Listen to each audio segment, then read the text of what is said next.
ద్రౌపది ముర్ము దేశంలోని పలు రాష్ట్రాలకు కొత్త గవర్నర్లను నియమిస్తూ మరికొందరిని బదిలీ చేస్తూ ఇవాళ కీలక నిర్ణయం తీసుకున్నారు. ఈ మేరకు రాష్ట్రపతి భవనం అధికారిక ప్రకటన విడుదల చేసింది. కీలకంగా మారిన పశ్చిమ Bengal governor doctor CV Anand Bose రాజీనామా ఆమోదించారు. రాష్ట్రపతి ఈ ఖాళీతో పాటు మరికొన్ని రాష్ట్రాల్లో పాలనా సౌలభ్యం కోసం ఈ మార్పులు చేపడుతున్నట్లు తెలుస్తుంది. రాష్ట్రపతి ఉత్తర్వుల ప్రకారం కొత్త నియామకాలు జరిగాయి. హిమాచల్ ప్రదేశ్ గవర్నర్ గా ఉన్న శివప్రతాప్ శుక్లా తెలంగాణ నూతన గవర్నర్ గా నియామకమయ్యారు. ఇప్పటి వరకు తెలంగాణ గవర్నర్ గా బాధ్యతలు నిర్వహించిన జిష్ణుదేవ్ వర్మ మహారాష్ట్ర గవర్నర్ గా బదిలీ అయ్యారు. తమిళనాడు గవర్నర్ గా ఉన్న ఆర్ఎన్ రవి పశ్చిమ బెంగాల్ గవర్నర్ గా బాధ్యతలు చేపట్టనున్నారు.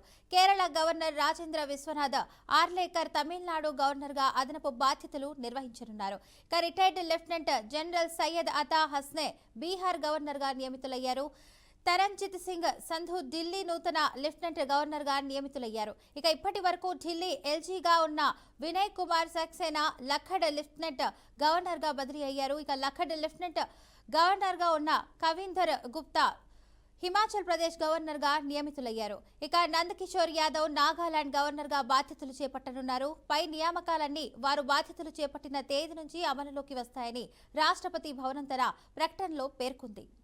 రైట్గా ఇదే అంశానికి సంబంధించి పూర్తి సమాచారాన్ని మా సీనియర్ కరెస్పాండెంట్స్ రామకృష్ణ అందిస్తారు. రామకృష్ణ, చెప్పండి, దీనికి సంబంధించిన అప్డేట్స్ ఏంటి? రాష్ట్రాలకు కొత్త గవర్నర్ బదిలీ చేస్తూ నిన్న కీలక నిర్ణయం తీసుకుంది భారత రాష్ట్రపతి ద్రౌపది ముర్ము.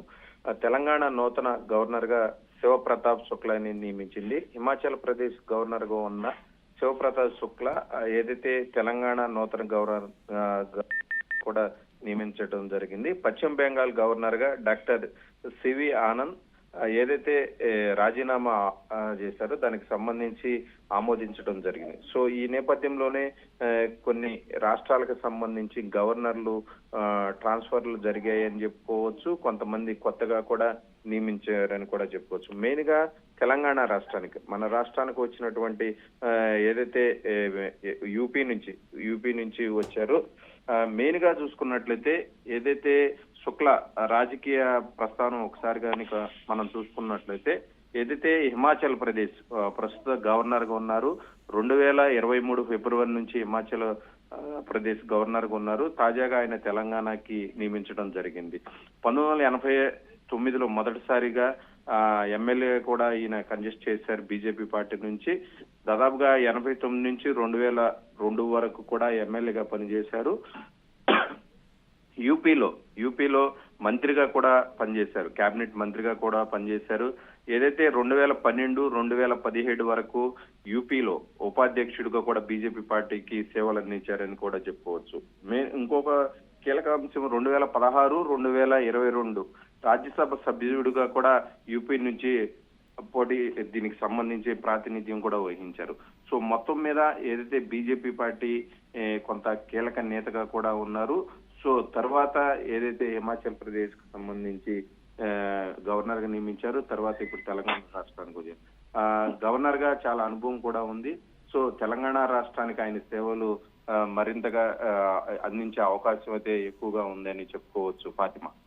రైట్ రామకృష్ణ, అసలు రాష్ట్రపతి ద్రౌపది ముర్ము దేశంలోని పలు రాష్ట్రాలకు కొత్త గవర్నర్లను నియమిస్తున్నట్టు ఎందుకు ఇలా బదిలీలు చేస్తున్నారు? ఇవాళ ఇలాంటి కీలక నిర్ణయం తీసుకున్నారనడానికి కారణాలు ఏమున్నాయంటారు? ప్రధానంగా సంబంధించి ఏదైతే రాష్ట్రపతి భవన్ ఏదైతే దానికి సంబంధించి జనరల్ గా ఏదైతే 3 years 4 years అయినటువంటి కొంతమంది నియమించడం, కొత్త వాళ్ళని నియమించడం జరుగుతుంది. అదే విధంగా కొంతమందిని పక్కన పెట్టడం జరుగుతుంది. పరిపాలనలో భాగంగా తప్ప మరో ఒక అంశం ఉండదు. ఖచ్చితంగా ఏదైతే ద్రౌపది ముర్ము తీసుకున్నటువంటి నిర్ణయం ఏదైతే ఉందో కొంతమంది రాజీనామా చేశారు. సో అలాంటప్పుడు ఖచ్చితంగా కొంతమందికి అవకాశం కల్పిస్తారు. కొత్త వారికి ఉన్నటువంటి ప్లేస్ లో ఎక్కువ రోజులు ఉండటం వల్ల కొంత రాజకీయంగా కూడా కొంత ఇబ్బంది ఉంటుంది. సో ప్రతిపక్ష పార్టీలు, అపోజిషన్ పార్టీస్ కావచ్చు, అక్కడ ఉన్నటువంటి స్టేట్ లో ఏ అయితే పార్టీస్ ఉంటాయో అవన్నీ కొంత అభ్యంతరాలు ప్రధానంగా గవర్నర్ మీద ఎత్తి చూపిన నేపథ్యాలు కూడా కొన్ని ఉంటాయి. సో ఖచ్చితంగా అలాంటప్పుడు పారదర్శకత కోసమని కొన్ని ట్రాన్స్ఫర్లు జరుగుతాయి, కొన్ని బయటికి కూడా జరుగుతుంది. సో దానిలో భాగంగా కొన్ని జరుగుతాయి. కొంతమందికి ఏదైతే రాజకీయ ప్రయోజనాలు ఉన్నా కానీ అవి పైకి చెప్పకపోయినా ఖచ్చితంగా బీజేపీ పార్టీలో కీలకంగా వ్యవహరించేటువంటి సీనియర్ అయిపోయినటువంటి వాళ్ళకి బీజేపీలో స్థానం కల్పించిన లేని వారికి ఖచ్చితంగా కొంతమందికి గవర్నర్ గా అవకాశాలు ఇస్తారు. కొంతమంది ఏదైతే దేశానికి సేవలు అందించినటువంటి వారు ఏదైతే ఐఏఎస్లు కావచ్చు కొంతమంది ఉంటారు. సో వాళ్ళందరికీ కూడా గుర్తించి కొంతమందిని గవర్నర్ గా కూడా నియమించడం రాష్ట్రపతి తీసుకునేటువంటి నిర్ణయాల్లో ఇది ఒక నిర్ణయం కూడా అని చెప్పుకోవచ్చు. సో దీనిలో ఏదైతే ఈ కొత్త నియామకాలు ఎప్పుడు సహజంగానే జరుగుతాయి, దీనిలో రాజకీయ కోణం ఏమి ఉండదు. జనరల్ గా జరిగేటువంటి ప్రాసెస్ తప్ప వేరే ఏదైతే ఉండదు ఫాతిమా. రైట్, వారు ఎప్పటి నుంచి ఈ బాధ్యతలన్నీ తీసుకోవచ్చు అంటారు, అమల్లోకి వస్తాయంటారు? అంటే ఇప్పుడు ఈ గవర్నర్స్ వీళ్ళందరూ బదిలీలు అయ్యారు కదా, మరి ఈ బాధ్యతలు అన్నీ ఎప్పటి నుంచి వీళ్ళు అమల్లోకి వస్తాయి? Right, thank you Ramakrishna for the update.